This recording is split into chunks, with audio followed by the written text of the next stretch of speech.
ये कहानी एक जहाज पोसाइडन की है। एक बहुत बड़ा शिप जिसमें कई फ्लोर थे। आज इस जहाज में बहुत सारे लोग मौजूद थे क्योंकि आज 31 दिसंबर की रात थी। यानी कल से नया साल शुरू होने वाला था। जहां कोई पार्टी कर रहा था, कोई ताश खेल रहा था, तो कोई डांस कर रहा था। इसी बीच शिप के कंट्रोल रूम में कैप्टन को कुछ गड़बड़ी का शक होता है। वह कहता है, जरूर कुछ गलत है। तभी वह देखता है कि सामने से बहुत बड़ी लहर उनकी तरफ आ रही है। लहर इतनी विशाल थी कि कुछ देर पहले जो चांद दिख रहा था वह अब पूरी तरह छिप गया था। वो लोग जहाज को मोड़ने की कोशिश करते हैं और आंशिक रूप से सफल भी हो जाते हैं। लेकिन लहर इतनी बड़ी थी कि शिप पूरी तरह उलट जाती है। ऊपर का हिस्सा नीचे और नीचे का हिस्सा ऊपर। जहाज पलटते ही जबरदस्त तबाही मच जाती है। बहुत सारे लोग मारे जाते हैं, इंजन रूम में धमाका होता है और सारे कैप्टन भी मर जाते हैं। अब जहाज के हॉल में बचे लोग इकट्ठे होते हैं। एक अफसर घोषणा करता है, हमारे पास एक बुरी और एक अच्छी खबर है। बुरी खबर यह है कि सुनामी की लहर से जहाज पलट गया है और अब यहां से कोई बाहर नहीं निकल सकता। लेकिन अच्छी खबर यह है कि हमने लहर टकराने से कुछ मिनट पहले ही रेस्क्यू टीम को सूचित कर दिया था। वे जल्द हेलीकॉप्टर लेकर पहुंचेंगे, इसलिए सब शांत रहें। इसी भीड़ में एक आदमी था, डिल्लन। वह एक मरे हुए अफसर से सामान निकाल रहा होता है। तभी एक बच्चा उससे पूछता है, आप क्या कर रहे हैं? डिल्लन कहता है, मैं यहां से निकलने की तैयारी कर रहा हूं। बच्चा कहता है, लेकिन कहां तो गया कि कोई नहीं निकल सकता। डिल्लन जवाब देता है, यहां से निकलने का एक रास्ता है, नीचे वाला, और वहां पहुंचने के लिए ऊपर की तरफ जाना होगा। बच्चा अपनी मां को बुला लाता है। उसकी मां, जो डिल्लन को पहले से जानती थी, पूछती है, आपको सच में रास्ता पता है? डिल्लन कहता है, हाँ। वह मां कहती है, लेकिन अफसर ने कहा है कि हमें यहीं रहना चाहिए, मदद आने वाली है। इसी बीच एक और आदमी, रॉबर्ट, और एक बुजुर्ग आर्किटेक्ट भी आ जाते हैं। आर्किटेक्ट कहता है, मैं जहाजों का डिजाइन जानता हूं। ये शिप ऐसे नहीं बनी कि उलटने के बाद भी टिक सके। ये धीरे धीरे डूब जाएगी। रॉबर्ट कहता है, डिल्लन, तुम्हें रास्ता मालूम है? डिल्लन थोड़ा हिचकिचाता है।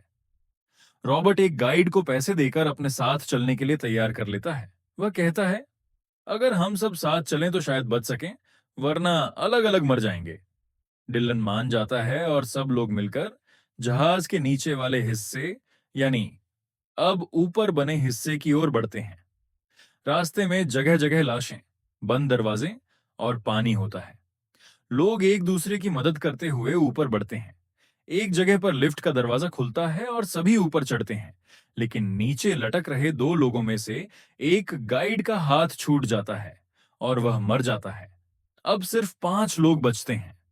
थोड़ा आगे जाकर उन्हें डिस्को एरिया मिलता है, जहां रॉबर्ट अपनी बेटी और उसके दोस्तों को ढूंढ लेता है। अब कुल मिलाकर 9 लोग हो जाते हैं। वे सभी आगे बढ़ते हैं, मगर रास्ता एक टूटी हुई रेलिंग से बंद होता है। एक एक कर सब उस पर चढ़कर पार करने लगते हैं। लेकिन बीच में एक आदमी पर इंजन का हिस्सा गिर जाता है, जिससे वह मर जाता है। अब रास्ता टूट चुका होता है, तो डिल्लन रस्सी बांधकर पानी में कूदता है ताकि दूसरी तरफ जा सके। वह पहले नेवी में काम करता था, इसलिए उसे जहाज की बनावट की जानकारी थी। उधर हॉल में बैठे बाकी यात्री पानी के दबाव से टूटते कांचों की वजह से डूबकर मर जाते हैं। डिल्लन और उसके साथी उनकी चीखें सुनते हैं और समझ जाते हैं कि अब सिर्फ वही बचे हैं। फिर वे एक वेंटिलेशन शाफ्ट में घुसते हैं। जगह बहुत तंग होती है, इसलिए एक बार में एक ही व्यक्ति जा सकता था।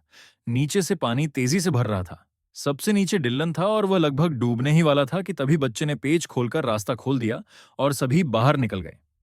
अब उन्हें सिर्फ 2 फ्लोर ऊपर जाना था। आगे एक टैंक रूम आता है जहां कोई रास्ता नहीं था। डिल्लन बताता है कि अगर इस टैंक को पानी से भर दें तो अगले टैंक का दरवाजा खुल जाएगा और वे बच सकते हैं। सब डरते हैं, लेकिन उसके अलावा कोई विकल्प नहीं था। आखिरकार दरवाजा खुल जाता है और सब दूसरे टैंक में पहुंच जाते हैं। अब वे उस जगह पहुंचते हैं जहां बड़े बड़े पंखे, प्रोपेलर, थे। वहां अभी भी पानी था और प्रेशर बहुत ज्यादा। डिल्लन कहता है, हम जिस रास्ते से बाहर निकल सकते हैं वो डूबा हुआ है। रॉबर्ट कहता है, तो हमें ऊंची जगह पर जाना चाहिए। लेकिन कोई रास्ता नहीं था। उसी वक्त इंजन रूम में एक धमाका होता है, जिससे पानी का दबाव घटता है और निकलने का रास्ता खुल जाता है। अब सिर्फ एक समस्या थी, पंखे अब भी घूम रहे थे। रॉबर्ट को पता चलता है कि उनके नीचे कंट्रोल रूम है, जिससे उन्हें बंद किया जा सकता है, लेकिन वहां जाना खतरे से खाली नहीं। वह खुद जाने का फैसला करता है। रॉबर्ट कंट्रोल रूम में पहुंचता है और पंखे बंद करने की कोशिश करता है, मगर बटन खराब होता है। उसकी सांस टूट रही होती है। मौत से कुछ सेकंड पहले वह रिवर्स बटन दबा देता है, जिससे पंखों की दिशा बदल जाती है। वह मर जाता है, लेकिन बाकी लोगों की जान बच जाती है। ऊपर डिल्लन देखता है कि अब पंखों की हवा उलटी दिशा में जा रही है। वह एक सिलेंडर फेंकता है, जिससे धमाका होता है और पंखे रुक जाते हैं। सभी लोग उस रास्ते से निकलकर पानी में कूद जाते हैं और एक छोटी नाव, लाइफ बोट, में चढ़ जाते हैं। थोड़ी ही देर में जहाज पोसाइडन पूरी तरह डूब जाता है। वे फ्लेयर गन चलाते हैं ताकि रेस्क्यू टीम उन्हें देख सके।